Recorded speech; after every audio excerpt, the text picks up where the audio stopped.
Hello दोस्तों, स्वागत है आपका हमारे चैनल पर। कैसे हैं आप सभी? तैयार है आज की मनोरंजक और शिक्षाप्रद कहानी सुनने के लिए? आइए सुनते हैं। सालों पहले एक नगर में एक बुद्धिमान राजा राज्य करता था। उनकी बुद्धि और होशियारी की चर्चा दूर दूर तक थी। राजा कभी भी बिना सोचे समझे कुछ नहीं कहता और न ही किसी आरोपी की बात सुने बिना उसे सजा सुनाता था।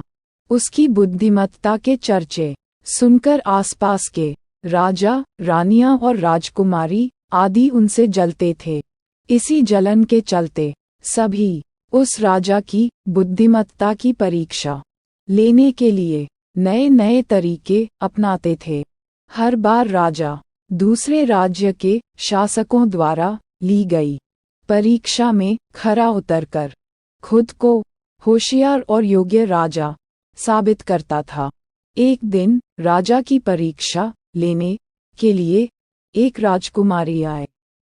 उसके हाथों में 2 फूलों की माला थी। दोनों माला में से एक असली फूल से बनी थी और दूसरी नकली से। उन दोनों मालाओं को देखकर उनका ये भेद बिल्कुल पता नहीं चल पाता था। इसी वजह से राजकुमारी ने राजा के सामने दोनों मालाएं रखकर पूछा, हे राजन, अगर आप बुद्धिमान हैं तो बताइए कि इनमें से कौन सी माला असली है। राजदरबार में बैठे सभी दरबारी माला को देखकर हैरान थे, क्योंकि किसी को समझ नहीं आ रहा था कि असली फूलों की माला कौन सी है। सभी इस सोच में थे कि राजा कैसे बता पाएंगे कि असली फूलों की माला कौन सी है। राजा भी माला को देखकर परेशान होने लगे। उसी वक्त उनके दिमाग में कुछ तरकीब आई। उन्होंने तुरंत अपने एक सेवक से कहा, बगीचे की खिड़कियों को खोल दो। सेवक ने बगीचे की खिड़की को जैसे ही खोला तो राजा ने देखा कि फूल में बैठी मधुमक्खियां खिड़कियों से राज दरबार में आ रही हैं। वो कुछ देर मधुमक्खियों को ही देखते रहे।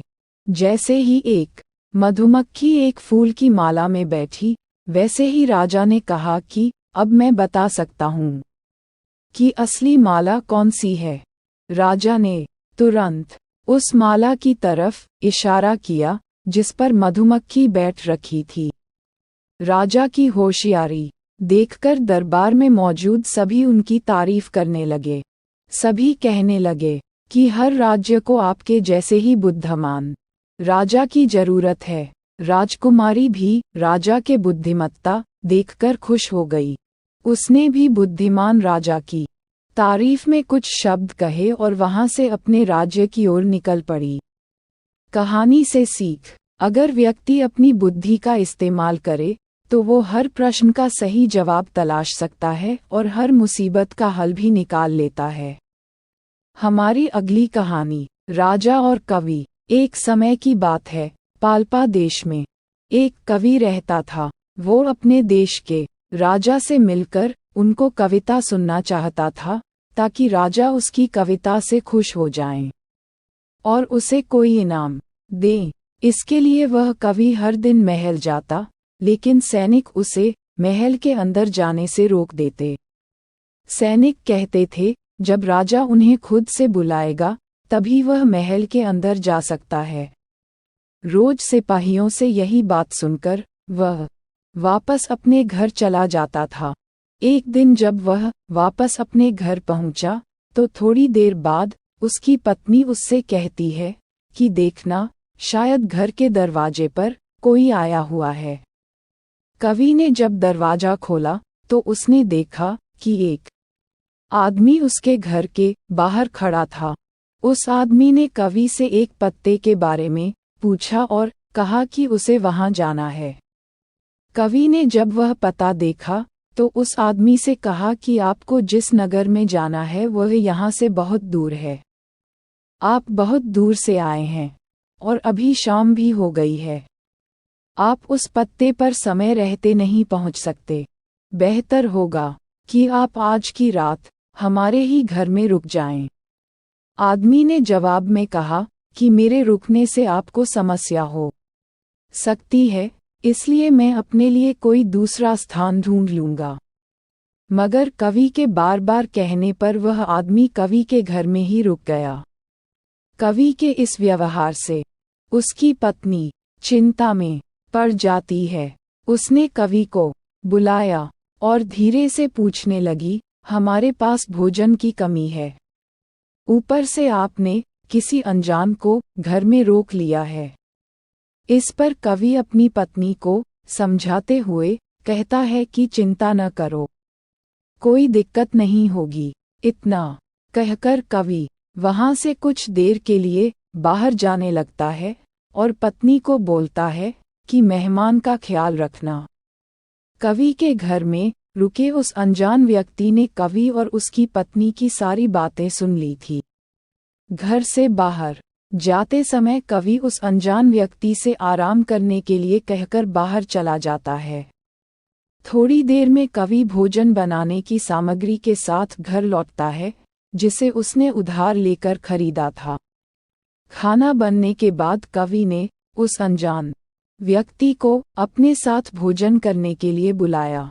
इस दौरान दोनों बातें करने लगे और बातों बातों में उसने अजनबी को बता दिया कि वह एक कवि है और कवि ने अपनी 2-4 कविताएं भी सुना दी।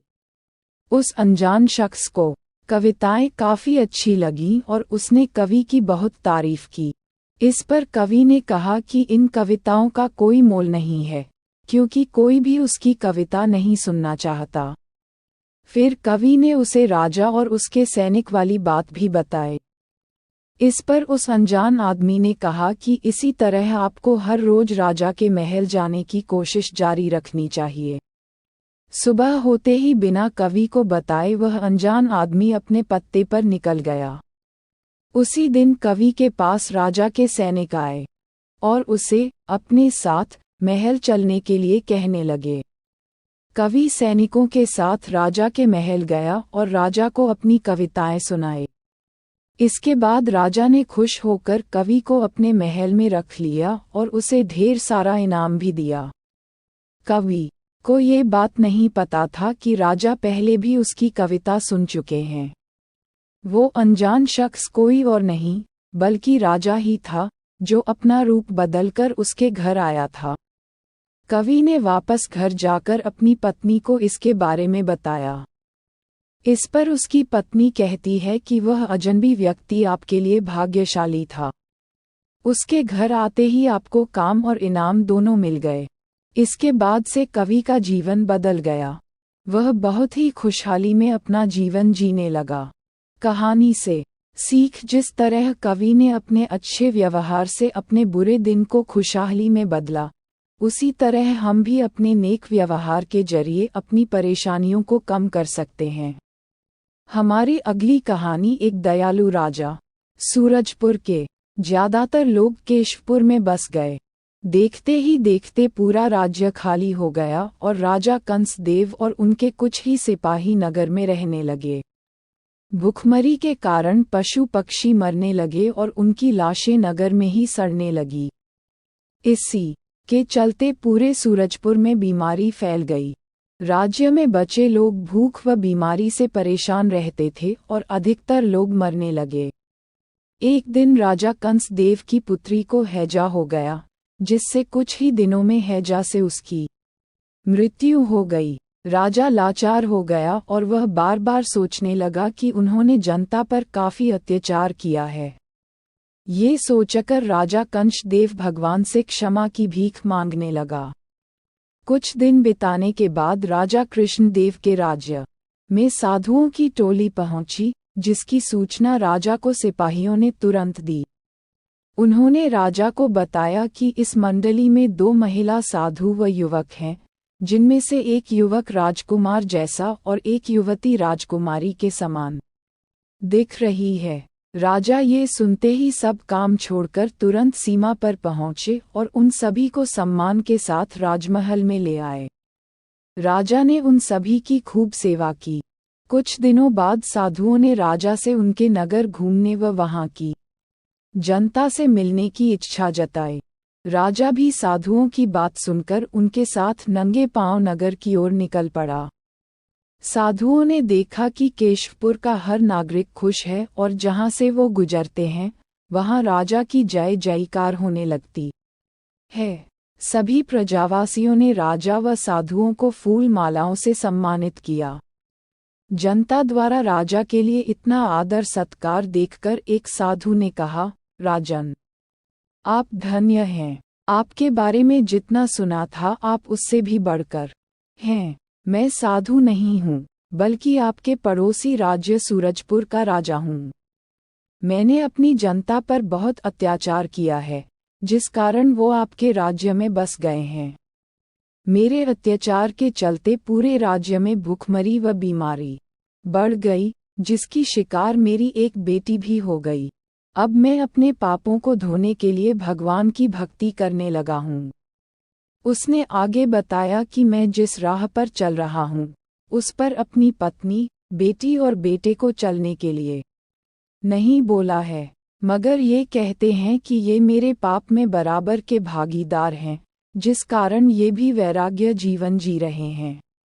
हम अब सब कुछ छोड़कर तीर्थ के लिए निकलने वाले थे, लेकिन तीर्थ पर जाने से पहले अपनी प्रजा का हाल देखने की चाहत हुई।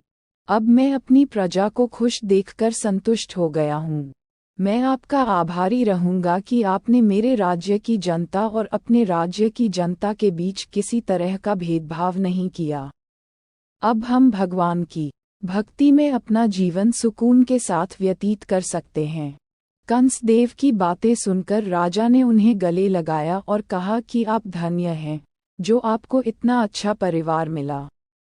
आपका परिवार सुख के साथ ही दुख में भी आपके साथ है। मुझे अफसोस है कि आपकी जनता ने आपको बुरे समय में अकेला छोड़ दिया। राजा कृष्णदेव की बात सुनकर कंसदेव कहता है कि मुझे अपनी प्रजा से किसी तरह की शिकायत नहीं है। फिर राजा कृष्णदेव ने कंसदेव से कहा कि आप अपने पुत्र को मेरा दामाद और अपनी बेटी को मेरी बहू बना दीजिए। राजा कृष्णदेव की बातें सुनकर कंसदेव की आंखों में आंसू आ गए और मुंह से एक भी शब्द नहीं निकला। किसी तरह से कंसदेव ने कहा कि राजा कृष्णदेव आप धन्य हैं। मैं आपके इस प्रस्ताव को स्वीकार करता हूँ। आपने मेरी चिंता दूर कर दी है। फिर राजा ने दोनों की शादी बड़ी धूमधाम से की और कंसदेव व उसकी पत्नी कुछ दिन बाद तीर्थ यात्रा के लिए रवाना हो गए। थोड़े दिन बीतने के बाद राजा कृष्णदेव ने अपने दामाद को सूरजपुर का राजा घोषित कर दिया और धीरे धीरे सूरजपुर की जनता वापस राज्य लौट गई। फिर दोनों राज्य के लोग खुशहाली और चैन से रहने लगे। कहानी से सीख, हमेशा दूसरों के साथ अच्छा व्यवहार करना चाहिए। धनवान होकर घमंड करने की जगह दूसरों के प्रति मदद की भावना रखनी चाहिए, वरना पैसों का घमंड इंसान को ले डूबता है। यदि आपको हमारी वीडियो पसंद आए तो चैनल को सपोर्ट करें, लाइक शेयर और सब्सक्राइब करें। धन्यवाद।